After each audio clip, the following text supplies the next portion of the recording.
What is going on, everyone? It is Tyler McKinney back here again, and let's get into the USFL. Specifically, let's talk about this series that we're going to be getting. What is the series, you ask? Well, I'm glad that you asked, because I'll let you know what it is. The USFL is going to be partnering up with NFL Films, and they're going to be putting together a documentary series. They're going to be taking us from draft day all the way through to the championship. They're going to be pretty much covering the whole season and everything that leads up to it, and we'll get to see how the teams were formed. We'll get to see behind the scenes, and this is going to be an interesting take because it's going to be from the perspective of the players, the coaching staffs, the team people, and it's not going to be narrated. I have no clue what that means, but it looks like we're going to be getting really their firsthand experience on what is going on. It seems interesting to me. I don't know how it will translate, how it will do with TV. The first episode, though, we are getting is going to be an hour long, and each week after that, it's going to be a half an hour show. I think we're going to get a total of 13 episodes to get us all the way through the season, and I think that they're going to be showing them, before the game, each week, right before the game, preceding the game, and it's going to be kind of a nice little kind of recap, hopefully maybe, of what everything that's transpired to get us to where we are, to get us onto the field. And that makes sense to me, kind of like, the recap at the beginning of the episode, kind of letting you know what happened the weeks prior. And that's what we're going to get. Are we going to get kind of a Hard Knocks type of a thing that, everybody was kind of talking about how they wanted with the XFL? I don't necessarily know that we'll get that, but I can tell you that what was a huge hit with the XFL was the behind the scenes and, removing that veil from us. And that was a huge deal for a lot of people because we finally got to see the inner workings behind football and what makes what goes into making the product that you see on the field. We get to see all of, the blemishes, all of the scars, all of the hiccups, all of, the just all of the bumps, the bruises, the zits, all of that. We get to see all of that with it, and we'll see if that translates well. I do know that the NFL Films is fantastic with what they do. Fox knows how to put together a show, so it makes sense that these two teaming up will be a good thing. And again, it's just showing you another thing that the NFL teaming up with Fox, and that that Fox hasn't kind of been doing this willy-nilly on their own, and it really does show that they've been kind of utilizing the NFL, and they've been talking back and forth through this thing. This isn't just something that's just kind of that the Fox is sliding under the radar type of a thing. So it's good to know, good to see what will transpire, how good it will be.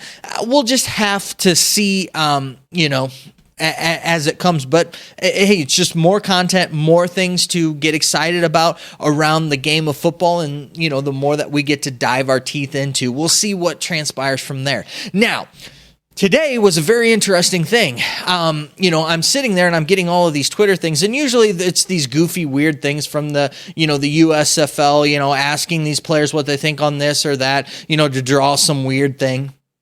But today we started to actually get to see, transactions starting to happen. And it, it wasn't trades or anything like that. It had to do with, guys are getting hurt. And unfortunately, guys need to replace them. And we've had a couple of, big releases and, big pickups with that. And to name one that I am kind of, I don't know what happened. Maybe we'll find out in the show. I haven't really seen anything on it, but it looks like, Devion Smith, who has played really well in a lot of these spring leagues. He was released, it's sad to see that. I don't know if it was injury, issue or what that was with it, but a lot of guys have been released and a lot of guys have been picked up as they've been kind of going through these things. So that's been interesting. But the big one is Luis Perez. And this is a guy that a lot of us out there were wondering, okay, Why hasn't he been picked up? Is he still a free agent? Did he even sign with the USFL? What is going on? Well, I guess he has officially now signed with the USFL. He is on the Generals. Why is he on the Generals? Because Ben Holmes has been released. You say Ben Holmes has been released. He was their first overall pick. This is a guy who has he's got an amazing story of, fighting back into football and, how football keeps calling back to him. And he's finally kind of gotten over that hump, going to be QB1. Well, looks like he's had a foot injury. It looks like a toe injury of some sort that's going to keep him out 6 to 8 weeks. And, unfortunately, sometimes this is what happens. You have very good football teams, and the thing that takes them down isn't necessarily the opponent. It's injuries.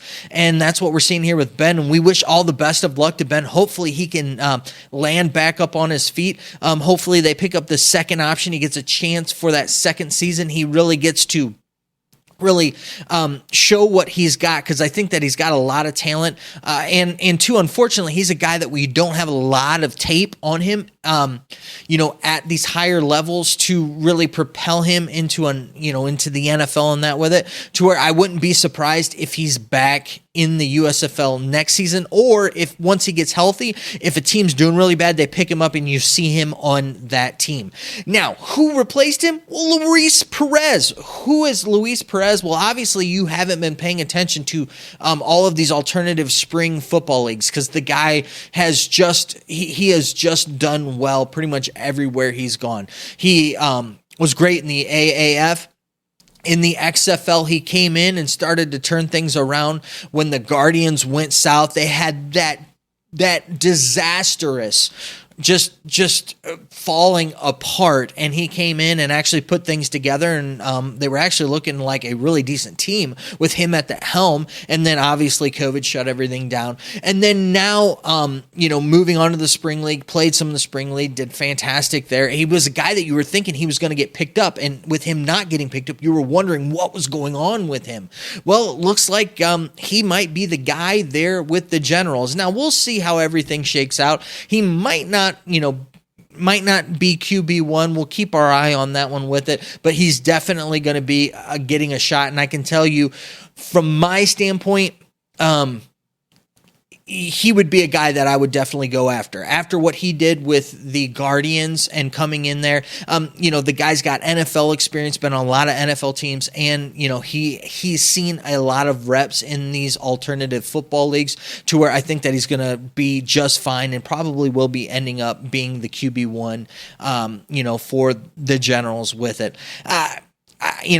I feel bad for Ben, but I love the opportunity for Luis Perez to get another shot at the game that he loves. My prayers, thoughts go out to Ben and his family. Hopefully, he recovers well, is, back on his feet real quick, and back on the football field following his dreams. And for Luis Perez, hope that this time it works out well for him and it propels him to a fantastic football career. As always, I want to know your thoughts down in the comment section. Let me know what you think on all that's transpiring and all that's happening, because there's a lot to talk about, and I'd love to discuss with you down in the comment section. All right, listen, guys, I know that you're busy, and I know that I'm busy, so let's get on out of here. You have a good night. Bye.